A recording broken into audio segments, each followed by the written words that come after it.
Right before I died, I took one last look at my wife's photo. If Sonia saw me hanging from the ceiling, she'd be terrified. So I propped the photo on the windowsill, letting the sunlight fall across her face. At 59 years old, I'd finally made up my mind to do it. I looked up at the rope, thinking I'd finally get to see Sonia again. But death seemed to have other plans. Just as I was about to kick the stool away, an engine roared to life downstairs. The new neighbor had just parked his car again. Then I thought, what the hell do I care? I'm about to die anyway. What am I going to do?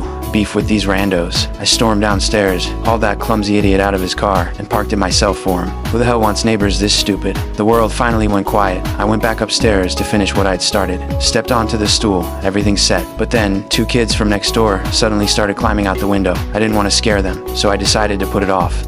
The next day, I went to the cemetery like always. I crouched in front of Sonia's grave and apologized. Sorry I couldn't make it yesterday. Then I complained about that dumb new neighbor. Ever since Sonia passed, everything in my life felt like a complete mess. Every day, I brought her flowers and told her over and over, Sonia, I miss you so much. I got home, put on my sharp suit, slipped my neck into the noose. Then the doorbell rang and kept ringing.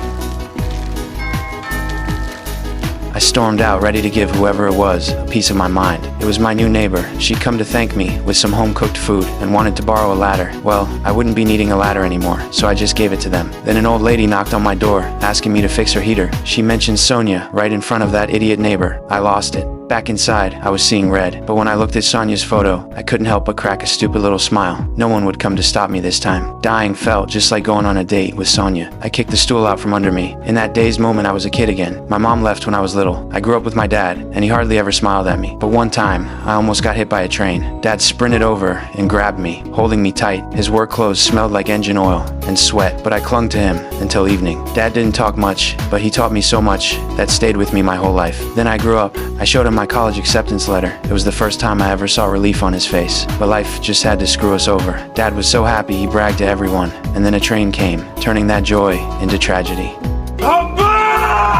Right at that critical moment, the rope snapped. Damn it, still didn't work.